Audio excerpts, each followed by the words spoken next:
Subscribe করুন আমাদের channel, press the bell icon to get the latest update.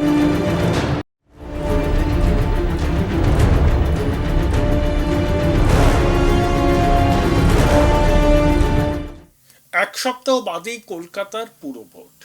বিরোধীরা সেভাবে এখনো মাঠে নামতে পারেননি, সর্বত্র দাপিয়ে বেড়াচ্ছেন শাসক দলের প্রার্থীরা।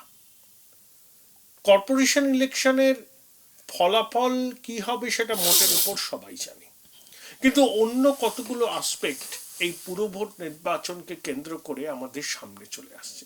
সেই সব বিষয় নিয়ে আলোচনা করব বিশিষ্ট আইনজীবী, হাইকোর্ট বার অ্যাসোসিয়েশনের সদ্য নিযুক্ত সভাপতি এবং কংগ্রেস নেতা অরুণাভ ঘোষের সঙ্গে। অরুণাভদা, আচ্ছা, এটা কিন্তু আমি কংগ্রেসের হিসেবে বলছি না। না না, আপনি আপনার মতো করে বলেন, আপনার জাস্ট ইন্ট্রোডাকশন। কেন when I go to the television, আমার নীতি হলো লোককে সচেতন করে দেওয়া। ওকে ওকে, মানে পার্টি লাইনের ঊর্ধ্বে ঊর্ধ্বে, হ্যাঁ। লড়াই কিন্তু কিছু একটা হচ্ছে না, কয়েকটা বিচ্ছিন্ন বদ্বীপের মতো জায়গাতে লড়াই হচ্ছে। শাসক দল কার্যত ওয়াক ওভার পেয়ে যাবে। বিরোধীদের এরকম দুরবস্থার কারণ কি? কারণ হলো, একটা হলো পুলিশ অ্যাট্রসিটিস, এটা তো হয়েছে। তোমার বাড়িতে রাতে পুলিশ চলে আসছে। দিয়ে হলো ফিন্যান্স, হ্যাঁ, ফিন্যান্সের জন্য উইন ওভার করে নিচ্ছে লোয়ার লেভেলের লোকেদের। এটা একটা পার্ট আর কি, এইটাই আর কি গায়ের জোর, অ্যাবসেন্স অফ রিয়েল ডেমোক্রেসি। তুমি যে কেন্দ্রে যদি 190টা যেতে, সেখানে বুঝবি সেখানে সে দেশে ডেমোক্রেসি নেই। ডিসেন্ট না থাকলে, ডিসেন্ট মানে প্রতিবাদী কণ্ঠ না থাকলে ডেমোক্রেসি হয় না। তবে এই ইলেকশনটা মারাত্মক জিনিস করেছে ভাই। রোজ কাগজে চোর ছাড়া দেখছি না ভাই। এই রুলিং পার্টির যারা দাঁড়াচ্ছে, চোর ছাড়া দেখছি না।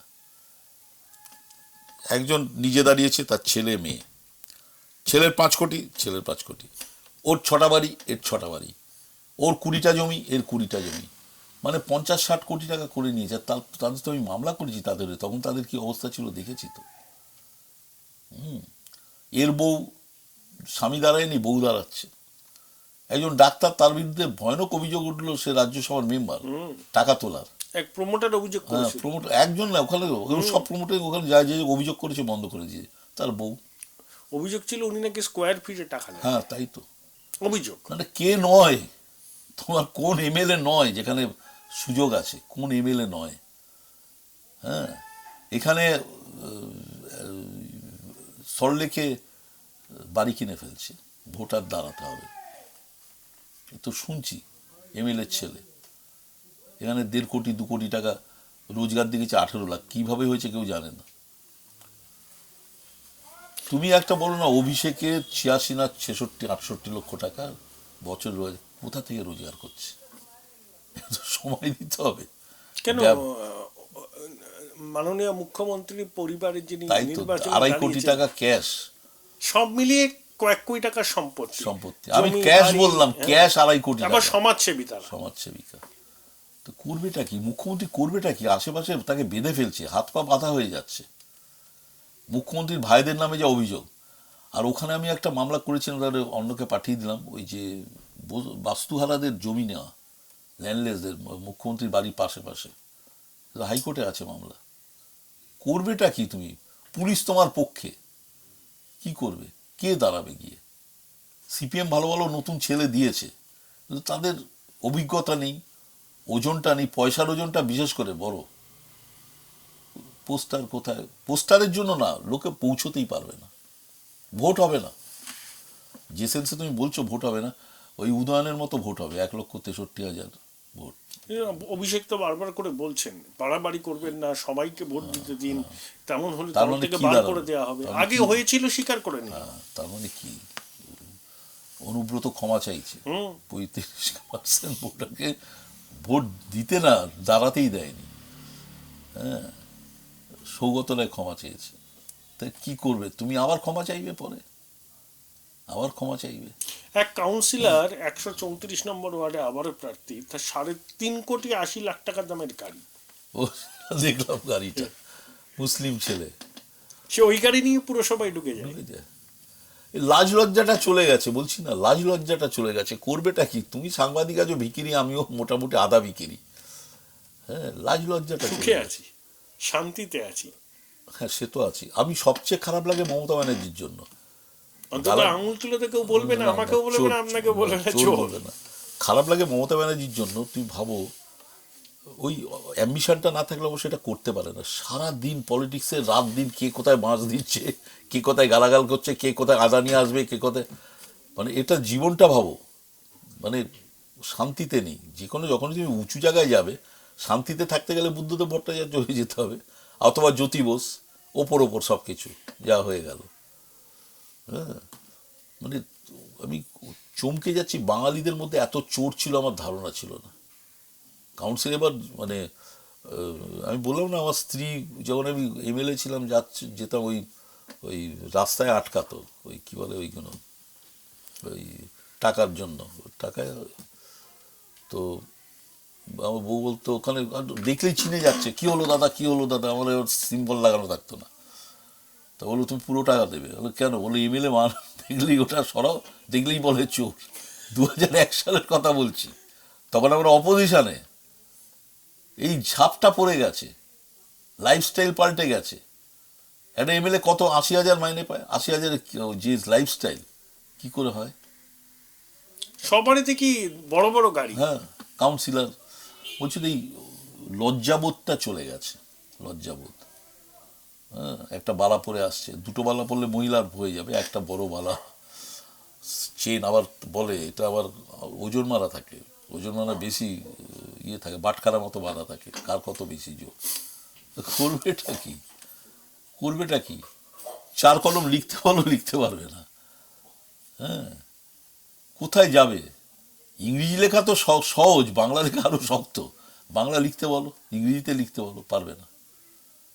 খুব বদনামের, মানে কাউন্সিলর দেখলেই লোকে চোর বলে, চোর বলছে, এই এই এরা করে দিয়ে গেছে, কি করবে? একজন রুটি বেল তো রাস্তায়, তুমি আমায় বলো, সে কয়েক 10-15 সুব্রতদার কোটি বোন টাকার দাঁড়ালো, হ্যাঁ, প্রথমত আমার অবশ্য হলো তুমি কিসের ভিত্তিতে দাঁড়াচ্ছ, দ্যাটস ওয়ান থিং। আচ্ছা, তার বিরুদ্ধে, তার জায়গায় যাকে দেওয়া হলো, তুমি এলাকায় শুনো তো। হুম, হ্যাঁ, ও সাংবাদিক ছিল তোমাদের মতো, দেখলো রোজগার কম আছে সাংবাদিকদের। সুব্রতদার সঙ্গে রেগুলার লাগতো, রেগুলার করে দিত সুব্রতদার টোপকে, সে সাংবাদিক।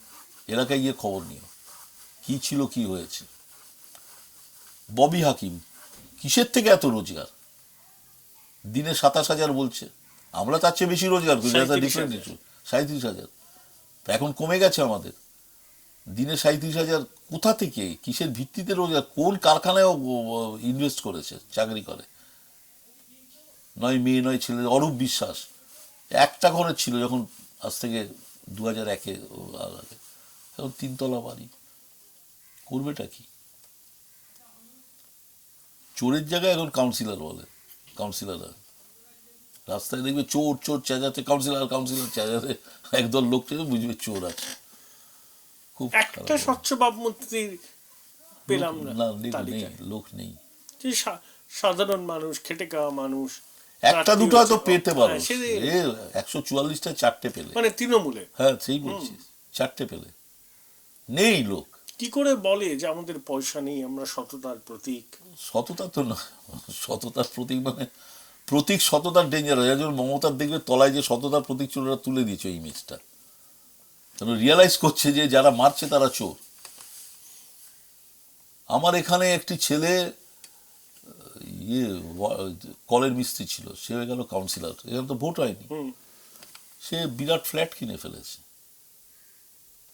তো কি করবে? সুজিত বোস আমার বাবা বলে, লিখছে আমার পিতা সুজিত বোস, ও বাপই পাল্টে ফেললো। করবেটা কি? তুমি যাবে কোথায়, যাবে কোথায়? তো আমার তো মনে হয় এবারের কলকাতা পুরসভার পরিষেবা, পানীয় জল, দূষণ, পুকুর ভরাট, বহুতল বেআইনি, সবই তার সব থেকে বড় বিষয় উচিত ছিল দুর্নীতি, মাত্রা ছাড়া এবং দেখো লাগাম দেখো ছাড়া দেখো, দুর্নীতি। আমি বলছি তৃণমূল যা কাজ করেছে এটাও বিরাট হ্যাঁ, দুর্ধর্ষ কাজ করেছে, এটাও ঘটনা। যদি চুরি, চোর চোর করছে, এখানে ধরো পার্ক করছে, পার্কের পাশে সল্টলেকে বলছে বিশাল বিশাল সেই জাল দিয়ে ঘেরা, কেউ পার্কে ঢুকতে দেয় না, বাইরের ছেলেদের খেলতে দেয় না। ওই জালটা না করলে, আমি দেখছি উন্নতি হয়েছে, কিন্তু ওই জালটা না করলে কাউন্সিলরের পয়সা আসবে না। তবে এখন যারা কোঅর্ডিনেটর আছে কয়েকজন ভালো কাজ করছে, তারা নমিনেশন পাবে না। আমাদেরই কোঅর্ডিনেটর তৃণমূলের ভালো মেয়ে কাজ করছে, তো পাবলিকলি বলছি, কিন্তু নমিনেশন বোধহয় পাবে না। AT Infotech is authorized training partner of MuleSoft, eligible for BTech, all stream students. No course fee, 50% discount on global certification fees. Contact AT Infotech Ventures, Martin Bud Business Park, Level 11, Room 1104, Plot number BP3, Salt Lake City, Sector 5, Kolkata 70091. The fastest growing digitally enabled university in a conveniently located and vibrant campus. Join Sister Nivedita University, Kolkata for higher education and research. Nomination পাওয়ার ক্রাইটেরিয়াটা কি তৃণমূলের? ওপরওয়ালা, ওপর level, তুমি কত contribute করছো, keeping good relationship with others. এটা সিপিএমে ছিল, এই লেভেলে ছিল না, এই লেভেলে ছিল না। যে আমায় এখানে একজন প্রমোটার, মানে বাড়ি তৈরি করে, খুব নামি, তার ছেলেও মারা গেছে, ছেলেটি আসতো বন্ধু বান্ধব, সে বলছিল অরুণাবদা, যেটা নিয়ে আমার মমতার লাগলো, মমতার সঙ্গে আমায় 30,000 টাকা সিপিএমকে আমি দিই বছরে, ডান। কোনোবার 15,000 দিয়েছি, তার পরে দেবো বলেছি। আর আপনার কাউন্সিলররা পার কাউন্সিলর 1.5 লাখ 2.5 লাখ একটা বাড়ির জন্য চায়। এবং এই কথাটা যখন আমি মমতাকে বললাম, মমতা বলল আপনি চলে যান দমদমে, অথচ এই কথাটা শুনে দিলীপ গুপ্তকে কিন্তু নমিনেশন দেওয়া হয়নি। দিলীপ গুপ্ত চেয়ারম্যান ছিলেন, দিলীপ গুপ্ত, নমিনেশন দেওয়া হয়নি। কারণ আমি বলেছিলাম দিলীপ গুপ্তর সঙ্গে জড়িত না থাকলে আমার কাউন্সিলররা চোর হবে কি করে, কারণ অবজেকশনটা দিলীপ গুপ্তর হাতে দেখিয়ে তারপর ওটা করতো। সরিয়ে দিল দিলীপ গুপ্তকে, অথচ আমার সঙ্গে খুব ভালো রিলেশন ছিল দিলীপ গুপ্তর। স্ট্যান্ডার্ড অফ লাইফ খুব তোলেনি কখনো, যে 4-5টা গাড়ি না, নমিনেশন দিল না। বিশ্বজীবন নিপাট অনেস্ট লোক, করবেটা কি? আমরা দেবো না ভোট, ঠিক আছে, ভোট হবে না। মানুষ কি এই দুর্নীতির বিরুদ্ধে প্রতিবাদ করবে না? কি করবে মানুষ? নিজের বেঁচে থাকার তাগিদে নিজের অফিস দৌড়চ্ছে। কে প্রতিবাদ করবে? তোমায় কালকে মারবে। ইভিএমে G.N. Rai Hospital, #1 pocket-friendly multi-speciality hospital for common people. Quality and expert healthcare. G.N. Rai Hospital, পয়সা ও প্রাণ দুটোই বাঁচায়। প্রতিবাদটাকে ইভিএমে তো যেতেই পারবে না, তুমি দেখে নিও না। ওখানে 3-4টে গুন্ডা ছেলে বসিয়ে রাখবে, আর উল্টো দিকের লোকেদের বলবে কিছু বলবি না, চুপচাপ থাক, অথবা বাড়ি এসে থ্রেট করে যাবেন না, মানে ইভিএমে বসবি না, হয়ে গেল, end of the matter. BJP কিছু করতে পারতো, বিজেপির লোক নেই। আমি ইভিএম এর এখানে টেস্টিং দেখেছি তো, কংগ্রেসের কিছু নেই, তারা গিয়ে টেস্ট করে, জানে। সিপিএম এর কিছু নেই, তারা গিয়ে টেস্ট করে, বাদ বাকি কোনো পলিটিক্যাল পার্টি যায় না, ইভেন তৃণমূলও যায় না। যায় তৃণমূলের লোক থাকে উপরে, বড় লোক। ধরুন একটা ছেলে ভালো জায়গা থেকে ম্যানেজমেন্ট পাস করেছে, সে মাসে 2-2.5 লাখ টাকা মাইনা পেত, তাকে ছাড়িয়ে এনে কাউন্সিলর করছে। এবং শোনো আরেকটা জিনিস, এই যে ডান্সিং বার থেকে এই যে টাকা কালেক্ট হয় এভরিডে, অভিষেকের আশেপাশের লোক কালেক্ট করছে, সব জুনিয়র ছেলেরা, বাচ্চা ছেলে, যেগুলো চাকরি ছাড়িয়ে এখানে এনেছে, চাকরি ছাড়িয়ে কেউ হোটেল করে ফেলেছে, কোথায় যাবে? ব্যবসার বাড়ি ভাঙা গেছে, বস্তি বাড়ির জন্য টাকা দেওয়া হয়েছে, সেই এই অভিষেকের ছেলেগুলো, জুনিয়র ছেলে। অভিষেক হয়তো জানে না, বা জানলেও জেনে বুঝে চুপ। কি করবে তুমি? এটা টাকা তুলছে, মানে আপনি সার্টেন ডান্সিং বার থেকে টাকা তুলছে, ওরা বলছে। আর কারা করবে? মদের দোকান তো আমি মামলা করি, এক্সাইজ অফিসারদের টাকা দিতে হবে, নাহলে 50,000 টাকা ফাইন। একটা ধরিয়ে দিল 3 লাখ টাকা ফাইন, নে বেটা লোনে নে, আগে জমা রাখ, তারপর মামলা করবি। মামলার নিয়মই করে দিয়েছে। তো যে লোকটা নিতে আসছে টাকা, সে অবভিয়াসলি গভর্নমেন্টের লোক, ইয়াং ছেলে সব আসছে।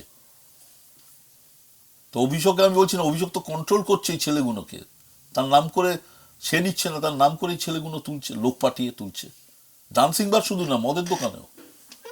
তুমি একটু খোঁজ নিও ডান্সিং বারের লোকেদের থেকে, কি করবে? ডান্সিং মানে সিঙ্গিং বার, ওই সিঙ্গিং বার, গান গায় যেটা। আমি একটা মামলা করেছিলাম, সিঙ্গেল বেঞ্চে ছিলাম না, ডিভিশন বেঞ্চে, জুনিয়ররা বললো চলুন স্যার, চুচড়ো চন্দ্রনগর এলাকায় এসে জড়িয়ে ধরছে পুলিশ মানে এক্সাইজ অফিসারকে বিনা পয়সা মদ মাংস সব খাবে খেয়ে তারপরে ওদের জড়িয়ে ধরে। ওরা গিয়ে কমপ্লেন করলো, কমপ্লেন করার জন্য সে বার বন্ধ করে দেওয়া হলো। মানে মেয়েরা কমপ্লেন করলো পুলিশ অফিসার এগেনস্টে, মানে এক্সাইজ অফিসার। আমি জজ সাহেবকে বললাম, জজ সাহেব খুবই ভালো ডিভিশন বেঞ্চের চিফ জাস্টিস। তো আমি বললাম যে আচ্ছা তোমার মেয়েকে করলে কি হতো? বলে এইসব বাজে কথা বলছে। শুনেই এই অবস্থা, আর ওদের কেউ নেই বলে ওদের গায়ে জড়িয়ে ধরলে কেউ বলার নেই। জজ সাহেব সঙ্গে সঙ্গে অর্ডার দিলেন, সঙ্গে সঙ্গে। এটা তো দেখছি কোর্টে দেখলে তুমি কি রকমের দুর্নীতি দেখতে পাবে সারা সমাজে। ইয়েতে আমি নাম বলছি না, তৃণমূলের শিডিউল কাস্ট কনস্টিটিউয়েন্সি হয়ে গেছে, হয় না, বা মহিলা আছে, কাদের দিয়ে মামলা করা? বিকাশদার কাছে আসে, আমার কাছে আসে, ওদের কোনো উকিল নেই। আমরা টেকনিক্যালি করি, যাই হোক, উকিল নেই। তো ওদের উকিলগুলো আমাদের চেয়ে রোজগার বেশি। সরকারের হয়ে কি করছে নোবডি নোজ। ছেলে মেয়েদের এখন ভালো করে না পড়াশোনা করলেই হবে, যে কাউন্সিলর একবার করে দিতে পারলে। এটা গান শুনলাম তো, গানে বলছে কাউন্সিলর হও, আর কিছু না হও, কাউন্সিলর হও। করবেটাকে, আমি তো দক্ষিণ দমদম তোমার কনস্টিটিউয়েন্সি ছিল, একটা লোক দেখাতে পারবে না অনেস্ট। 3 তলা বাড়ি করে ফেলেছে, 1 তলা ছিল, সকাল বিকেল লাইট মারছে, মানে সন্ধ্যেবেলা দেখাবার জন্য, লাল নীল সবুজ হলুদ। লোক কিনেছে, গাড়ি কিনেছে, পাজেরো গাড়ি সব চড়ে ঘুরে বেড়াচ্ছে।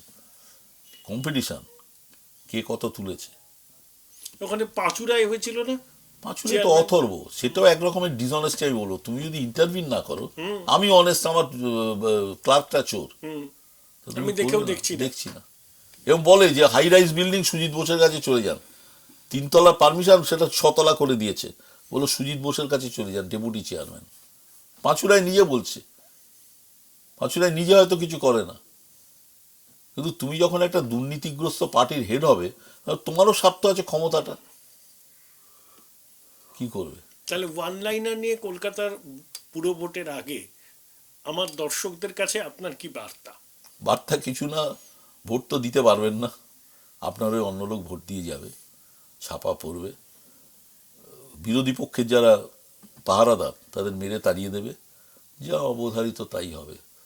এতদিন ববি ছিল, কালকে অরূপ হবে, আর একটু বেশি, বেটার গ্রেড, টাকাটা বেশি দিতে হবে।